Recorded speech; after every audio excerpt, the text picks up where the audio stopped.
Es un gusto que estén con nosotros porque hoy vamos a hablar con nuestros expertos de la marihuana. ¿Qué pasa en el cerebro? ¿Qué pasa en el cuerpo? ¿Qué pasa en el organismo cuando esta sustancia ingresa en él, cuando se consume? De todo eso hoy. Quédate con nosotros. Comenzamos.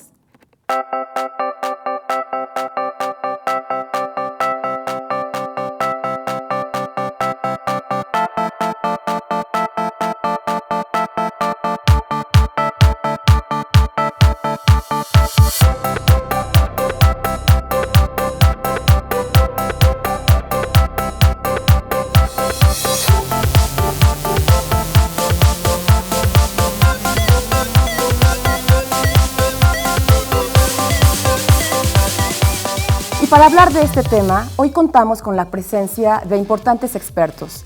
Tenemos con nosotros al doctor en neurociencias, Óscar Prospero García. Gracias. También contamos con la presencia del doctor especialista en psiquiatría infantil, Eduardo Riquelme García. Gracias, doctor, por estar con nosotros. Pues, doctores, hablar de la marihuana es un tema muy amplio porque tiene que ver no solamente con por qué se consume, cuál es el interés de muchos jóvenes en esta sustancia, sino también qué pasa, qué efectos en el organismo. Y quisiera comenzar en primer lugar, doctor, con qué pasa cuando se consume la marihuana. ¿Qué pasa en los jóvenes principalmente? Bueno, pasa varias cosas, pero digamos que tenemos que empezar por qué pasa y por lo cual la buscan, ¿verdad? Sí. Entonces pasa que les gusta, valga la expresión. ¿Y por qué les gusta? Bueno, el cerebro está preparado con un sistema que le llamamos de motivación-recompensa. Este sistema todo el mundo lo tenemos y nos permite, ¿verdad?, detectar todo aquello que nos resulta sabroso. Por decir algo, comemos una ensalada, comemos unos ricos taquitos, todo eso, nos van a parecer ricos porque tenemos un sistema en nuestro cerebro que reconoce que es sabroso, ¿verdad? No solamente ello, sino el gusto que nos da ver a los seres queridos, el placer sexual que nos da al estar con nuestra pareja. Este sistema tiene que reaccionar y hacernos sentir esa sensación gratificante.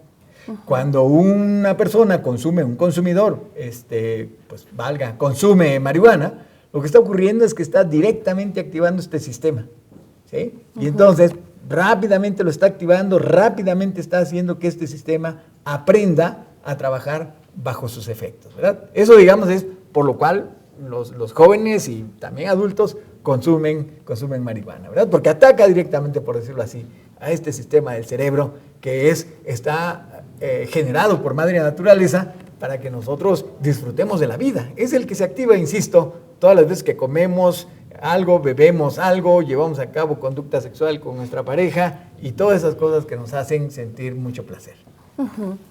Pero, doctor, ¿y este ingreso, cuando sucede este ingreso, si causa ese placer? Ajá. ¿Sería que es benéfico para...? Sí, bueno, digamos que si nosotros pensáramos en lo benéfico que puede ser cualquier cosa que nos produzca algún placer, como por ejemplo un buen chiste que nos haga reír, ¿verdad? Y eso funciona muy bien.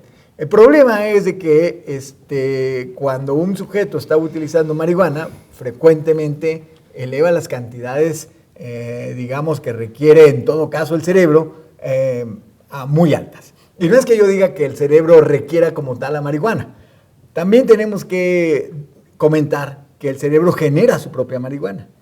Hay moléculas que el cerebro está generando en este sistema que le llamamos, como le digo, de motivación-recompensa, este sistema que se activa para sentir placer. Genera marihuanas endógenas, son unas moléculas que son lípidos. ¿Y qué quiere decirme lípido? Pues los gorditos que se nos acumulan aquí en la panza, ¿verdad? Las son grasitas. Lípidos, las grasitas y el aceitito, que hacemos una quesadillita y esos son lípidos.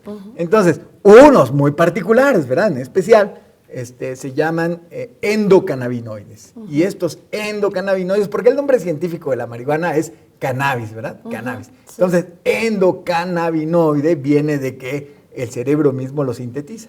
Entonces, ¿qué está pasando? Que para que nosotros sintamos un gusto, porque, uy, qué rico mole de hoy ya me estoy comiendo, oh, qué sabrosos taquitos y eso, se tiene que activar este sistema y libera estas moléculas que le llamamos endocannabinoides. Y nos hacen sentir bien.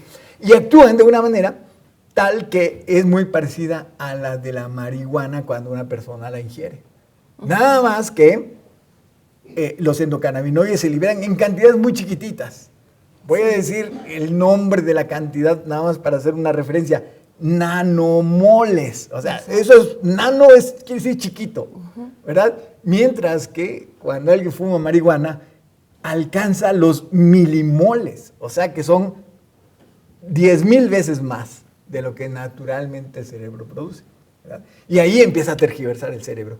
Y ahí empieza a hacerle un daño al cerebro, ¿verdad? Porque miren, todo en cantidades exageradas hace daño, hasta el agua. Porque si no, no existirían las personas que se ahogan, ¿no es cierto? Sí. Sí, bueno, yo no sé si pudiera agregar algo aquí, porque todo esto son las bases neurobiológicas que están en este circuito de recompensa, que tiene que ver con todo lo que nos da placer, sea interno o externo. Pero también esto tiene que ver en por qué una persona puede continuar o mantenerse en el consumo de una droga. Pero además, como en todas las adicciones, intervienen también factores sociales. Ahí es donde se emplean, o la persona que empieza a consumir una sustancia se puede enganchar en eso por el reforzamiento que puede tener de fuera.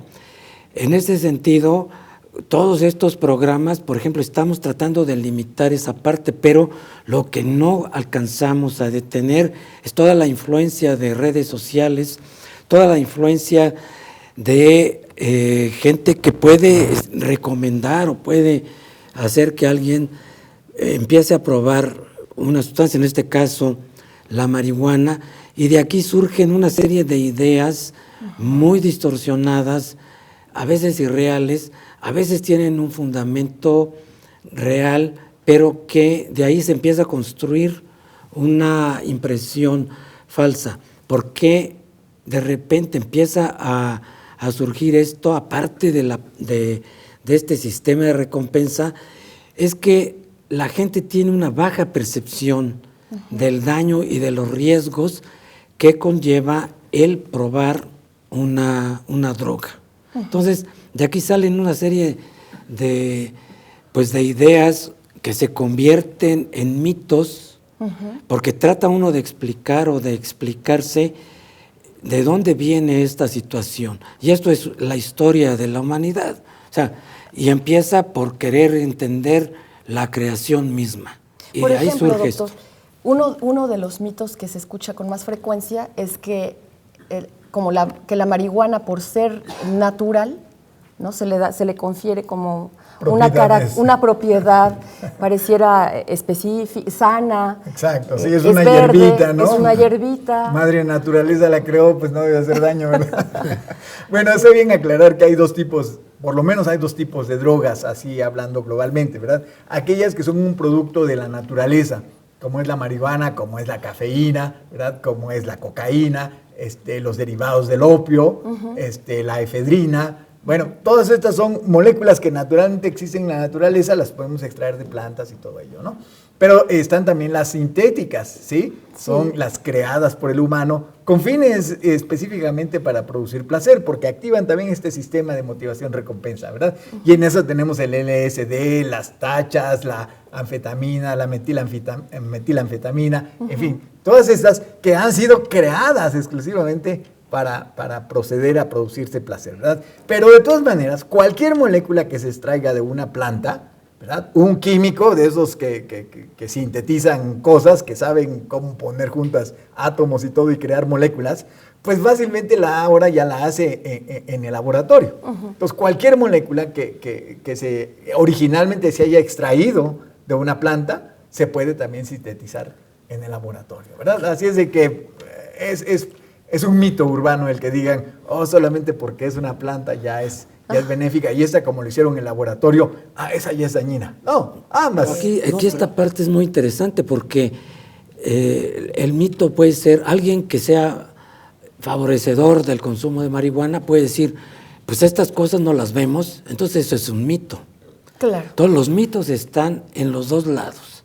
Aquí hay que ver con calma y con bases científicas todo este aspecto. y tratar de explicar vamos a bien. hablar de ellos, doctor. Claro. Justamente hablar de los mitos es uno de los temas importantes de los que vamos a hablar hoy, pero en el siguiente corte. Vamos a una pausa y seguimos. No te vayas, estamos en Vive Libre. ¿Tienes algo que decirle al público? Si tienes problemas con las adicciones, puedes llamar a IAPA. Continuamos con el programa.